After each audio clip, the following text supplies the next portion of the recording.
Sanele ngoku abantu abangootata kudala besibulala and umthetho awusincedisi. Lo bhuti bezobanjwa mhlawumbi Monday bezofumana ibheyili. Owasetyhini waselusikisiki eMpuma Koloni uNokuthula Manci uhlatyoselwa sisinqandamathe sakhe usikhululekile Matwele Phezolo umntwana wabo oneminyaka esixhenxe Bukele. We don't want to move elsewhere. We are not going to ask our children now to move to another country. AfriForum ithi abantu abamhlophe kweli abanazinjongo zokuya kuhlala kwelaseMelika nangona umongameli welalizwe uDonald Trump enze isiphakamiso sokuba abantu abamhlophe kweli namafama bababhacele eMelika. Sinamkele kwindaba zethu andabe ndodwa andaba noKhetho Kuthula Mbatha noyitolikyo lwezandla Botane Msontsundu. Bukumkani bamampondo bubongoza urhulumente waseMpuma Koloni kuba atyale amapolisa anoqeqesho olukhethekileyo kwakhona elusikisiki ukuqubisana nolwaphulo-mthetho. Inkosana uChulumanco Sicu ukuthethe oku ngethuba etyelele indawo yeqhwayelo apho wasetyhini uNokuthula Manci ehlatywe woselwa sisinqandamatha sakhe usikhululekile Matwele Phezolo umntwana wabo neminyaka esixhenxe eBukele. Izithyolo zithi abahlala bangamanina kuphela banqakule usikhululekile lowo bambetha bambulala naye. Tatheli lijelo uNtsiki Noyiya uyanaba. Intwazana enesixhenxe eminyaka ubudala ekukuphela kwayo ephilayo kubantwana bakanokuthula abasixhenxe ihlabe umkhosi ngethuba umama wayo ecanda amathafa esaba umsindo kasikhululekile obencuma naye ngethuba esisibhene emva kwakhe emhlasela ngesikhali emtyola ngokuxexeza. Ndiziva ndingekho right kodwa ke ndinyamezele kuba ndive Phezolo lento uba ekuseni ngesithuba zo-8 uba ubulewe umntanami. Ubulewe indoda behlala nayo. Izithyolo zihambisa zithi amabhinqa abhinqa umfutshane amrhawula usikhululekile ze acela ukuba amadoda abhekele ngethuba emngcambazisa ngemibuzo. Sanele ngoku abantu abangootata kudala besibulala and umthetho awusincedisi. Lo bhuti bezobanjwa mhlawumbi Monday bezofumana ibheyili. Usikhululekile ke uchazwe njengoba indlela yenqwelo kowabo. Bephilile lo mntwana kweli khanda abakwenzeke ntoni. Ngoku ke nje bandihleli kule ndawo ndikuyo. Ndifuna kusodlula nesifihlo sakhe nje bevelele nentlekelo. Ndihambe ndiyocela uxolo kokwabo umntwana lapho naye. Ubukumkani bamampondo buzawusingatha umthandazo wokugxotha ishwangusha kulo mmandla ngomhla we-18 kuFebruwari. I-gender-based violence apha elisikisiki okanye apha emampondweni ayiqaleki ukuba kuthiwe siyakhokhela. Siyatshintshanisa nje kuthiwe ngamampondo asentshona, ngamampondo asempuma. Kodwa ikhona into ekufanele yenziwe ngurhulumente. Sasitheke last year sisintsiki. Urhulumente mangezi nesisombululo sexeshana. Mabazise ezi units bezikhona apha ngoDisemba ngoThulekiyo zibe sisigxina apha emampondweni apha elisikisiki. Ngelixa ungekadizwa umhla wokubekwa kukaNokuthula kwikhaya lakhe lokugqibela, isiqandamathe sakhe sawungcwatywa ngomhla wama-23 kule imiyo, ukanti amapolisa avule ityala lokubulala. Kwiindaba zethu kuChannel 163 oziphathelwa yiNewsroom Africa, ndinguNtsiki Noyiya eGoso elusikisiki. Ingcali zolwaphulo-mthetho ziphanda isiganeko sokudutyulwa kubulawa abantu abahlanu eFilipi eKapa Phezolo. Ingxelo zithi amaxhoba ahlaselwe kwisithuthi ebehleli kuso ngabarhanelwa abane bebexhobe befa macala. Umkomishonala wamapolisa kwiphondo lasentshona Koloni uthi kungenzeka ukuba ukudutyulwa kubulawe kwala madoda kuphathelene neziganeko zamaqela emigulukudu. It's possible that's a new group. It's possible that's a breakaway group from another group. But what we know that the ones that we found here, that were killed here, they're not staying here. They're in the better life. They're staying somewhere in the island where it's a bit far from here. So what were they doing here? Whether they were coming to recruit or they're starting a new business here, we don't know. But what we've also been establishing is that people, they cross from one group to another group. And when we take the top leadership of the group, and then there's also a conflict within the groups, a street behind this one. A person was shot and killed and was also burnt, was set alight. So this is a trend that we're seeing in Philippines and also in what has happened in Debt. We're looking at the possibility of possible linkages in this, or the motive behind it, because it's a very new thing, that strange method, modus operandi that we're finding. Kulibaphathiswa yephondo laKwaZulu-Natal umnumzana Thami Ntuli ubambe indibano yebhunga yephondo elichasene nolwaphulomthetho eThekwini nalapho bekuphekwa amaqhinga okulwa ulwaphulomthetho. Le ntlanganiso intsukumbini lelinye lamaphulo enkulibaphathiswa okulwa ulwaphulomthetho kweliphondo. Okubalekile akona ukukhuluma kuphela. Kodwa kubalekile futhi ukuthi phela uma sisuka la zithini inhlelo ke manje ke zekuyoxhumana yonke imphakathi ukuze ibambe iqhaza njengoba nazi ukuthi ngizobe ngisenanda inanda endawo edume kakhulu ngobugebengu la eNingizimu Afrika okuno ikakhulukazi kukhulunywa ngalo i-gender based violence number 1 eNingizimu Afrika yonke uma kubalwa izibalo zakhona. So ke fanele siphume lapha ke siphume sinalo nhlelo ukuthi ke kuzokwenziwa njani ukuphuma siye emphakathini.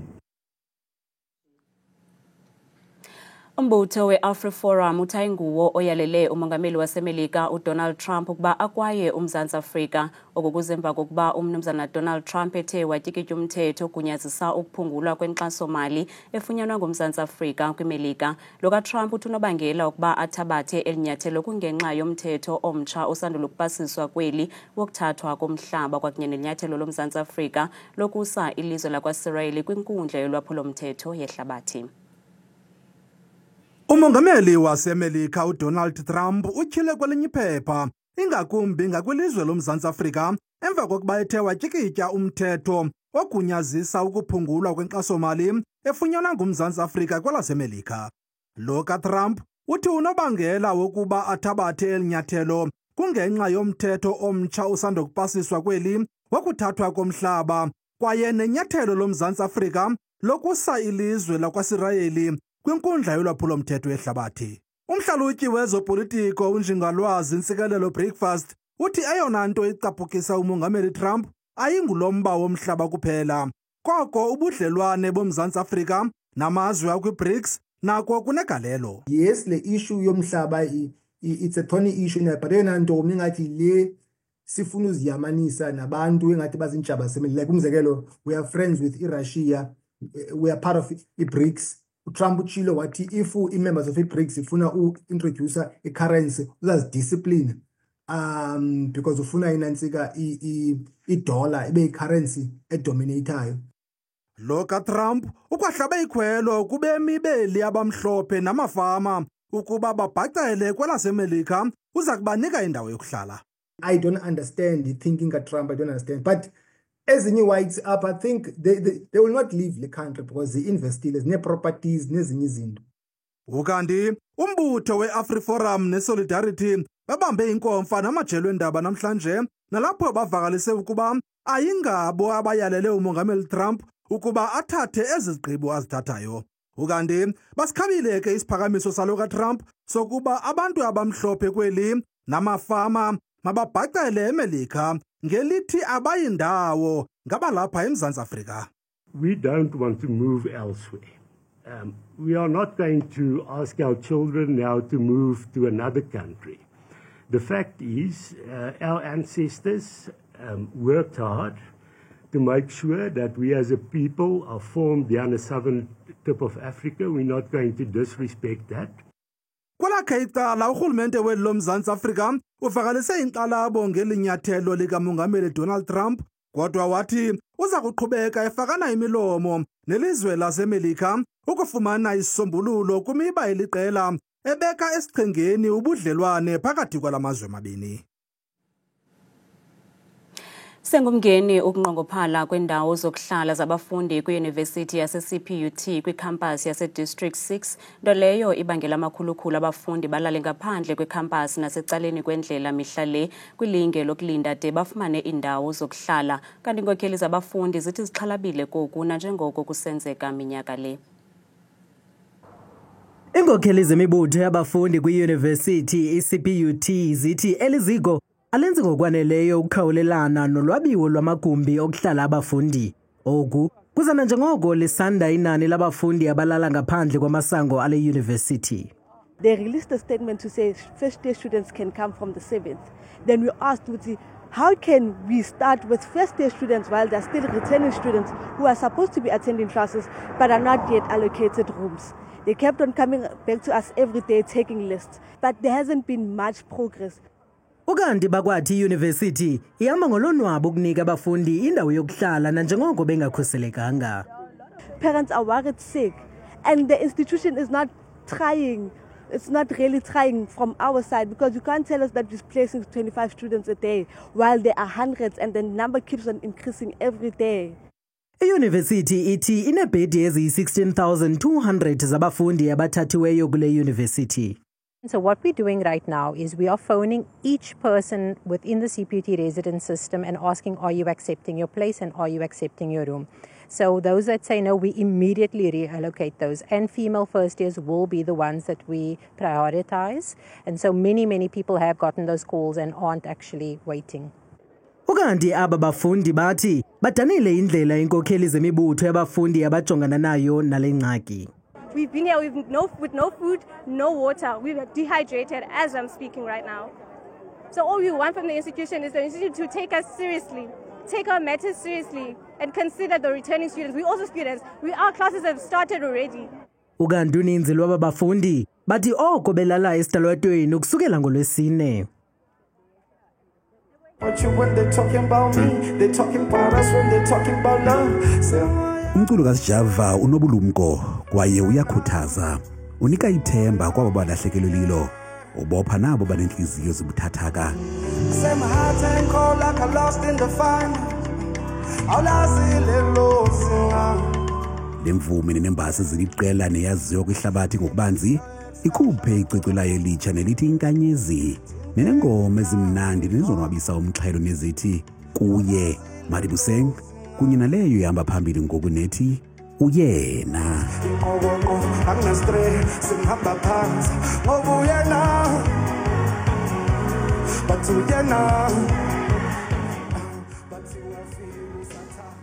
Java masikubulise sikwamkele umculo wakho uchukumisa ngeyona ndlela yaye uyawunwabisa amanqila omculo eqongweni uyenza njani lonto? Qale ngibingelele sanibonani ngathini ngasho ukuthi isipho enginaso engisiphiwe nami so ngeke ngikwazi ukuchaza ukuthi into engiyenza kanjani. Yeah. Kunyaka opheleyo ushicilele i-DVD ethi Inkanyezi ungakusichazela banzi ngelicwecwe lakho litsha nenjongo zakho ngalo? Igama la Inkanyezi sirekhode eState Theatre ngaDisember inengoma ezu5 kuye Madibuseng uyena indoda enjani nesleepover engakusho nje ukuthi the reason why siyenze ngale ndlela because besifuna ukubonisa abantu that never get to attend ama show esiwenzayo live ukuthi kwenzakalani when you do these live shows kuba kanjani umoya uba kanjani the mood the feeling the vibe so nje besithi sibabonisa ukuthi this is what you're missing out most of the time nabanye abathanda ukufika but uthola abafinyeleli nanokuyi challenge as an artist to I always try and do izinto ezihlukile ezintsha every time I have to put out music angizwani nokwenza into eyodwa ngendlela eyodwa ngaso sonke isikhathi so isona zathi engasisho ukuthi izona izathu lesenza ukuthi senzele EP. Yeah. Uyena ingoma emnandi kakhulu nethetha ngobukhulu bukaMdali. Intoni ekwenze uba ubhalele ngoma? Into enza ukuthi ngibhalele ngoma is because isikhathini esiningi unokuthola abantu bekutshela ukuthi ngeke ube this ngeke ube that ngeke uphumelele kuzokwenzeka ukuthi ngawe you understand but iqiniso ukuthi uyedwa umuntu owazi ukuthi kuzonzalani ngempilo zethu uyena lo sidalile uNkulunkulu kuphela so ingoma nje ekubonisa ukuthi ungahamba ulalela abantu ukuthi bathini ama predictions abanawo ngempilo yakho noma ngekusasa lakho uyedwa umuntu owazi lo. Madibuseng nekuyingoma ekucwecwe lakho Inkanyezi uthathe isigqoko sento banangaba unike imbeko kanye uhloniphe iTrompies kunye neqala lomculo elingasekhoyo uLebu Mathosa intoni ekwenze ba ufikelele kweso sigqebo sokuba uhloniphe lamaqala? Ngoba music engikhule ngawo mina iTrompies ngikhule ngilalela kakhulu so nje lengoma iMadibuseng ngayithanda ngathanda ne message but back then mangilalela it was just for fun, for vibes. uMadibuseng but ngithe mangikhula ngayibona lento ababekhuluma ngayo me going through it sengihlangana nabo Madibuseng. Back then ngangitsho ukuthi bayayiculela nje kanti into ekhona ngempela so manje ngoba sengiyayibona and then I said let me take it back to Madibuseng because that's the only way I could explain behavior yalo muntu ongazazi ukuthi ufunani. Okay. Yeah. U2018 ibingunyaka omhle nomkhulu kakhulu kuwe ngoba uye wakhupha amacwecwe amabini umphako nomqhele futhi akwaphelela apho wawina newoga leBET.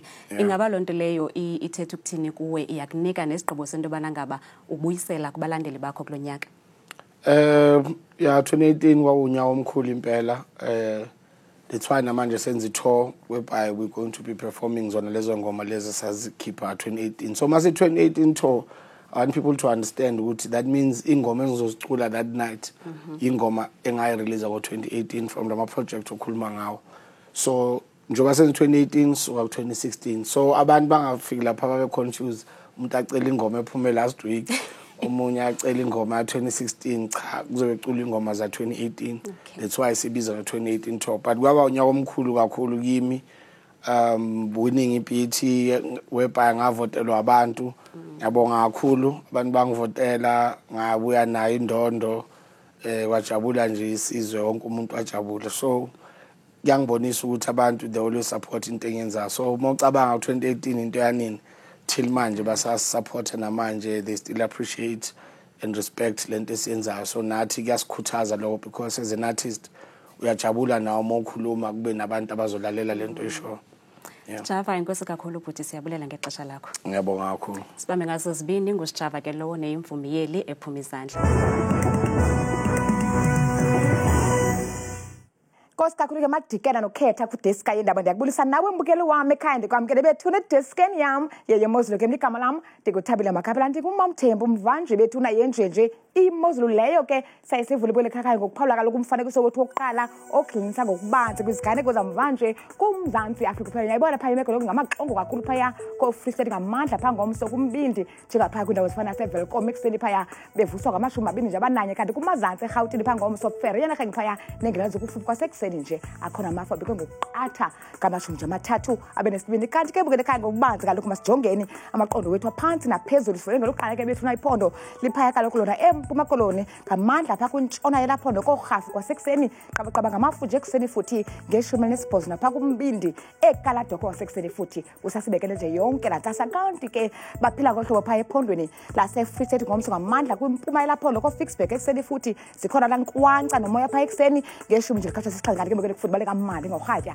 ko-30 degrees nansi bethuna kaloku imozulu kuphaya ephondweni lasentshona koloni ngomso ngamandla kwimpuma yelaphondo Beaufort West umzekelo kwasekuseni nge-10 nje likhatsha sisibhozode ke xenge kakuhle kutshise phaya ebusuku ngala 30 degrees kanti ke cunam ngokubanzi phaya ephondweni lase-Northern Cape ngomso amazantsi welaphondo Sutherland phaa kwasekuseni futhi kuhle kuzolile kamnandi ngama-20 nje abenexesha naphaya koCalvinia futhi yinqantsini yelanga ko-30 degrees mbukele ekhaya ngokubanzi kwakhona phaya ephondweni laphaya kaloku eNorthwest ngomso kwintshona yalo futhi koVryburg ekuseni ngama-20 abenesithathu xa unyuka uthe chu futhi phaa koMahikeng kwasekuseni futhi akhona mafu ngo-22 ubona ke zebephila ngohlobo phaya ephondweni kaloku kuseRhawutini kwimpumayelo njengaphaa kaloku koSprings ekuseni akhona mafu nje lonke laphondo ngomso naphaa kumantla futhi walo ePretoria eTshwane ngama-20 nje abenesibini bukele ekhaya ngokubanzi futhi siye sinyuka apha eMzantsi sijonge ephondweni laseLimpopo ngomso impuma yelaphondo njengaphaa kaloku koPhalaborwa neziphalu kwasekuseni abekho la mafu njangephi ngama-20 abenesithathu kanti phaya eMusina kumantla futhi ku-24 sehle njalo ngokubanzi futhi sithe chu phaya ephondweni lasempumalanga ngamandla futhi kumbindi welaphondo njengaphaya kaloku emalahleni kwasekuseni futhi nako Emelo sibekele impela phaya futhi ngo-17 eMbombela ibuye nje bengu-90 lophela abantu bukele ekhaya ndivule kaloku apha ekhaya nam ndiyivale ndiyisonge imozulu kokugqibela nxa KwaZulu Natal amazantsi welo phondo phaya Kokstad kwasekuseni futhi ngabanda ngo-16 Pietermaritzburg noko la imozulu ibentle kakhulu ibentle ngo-30 mna ndikuthetheka kangaka xesha limyoli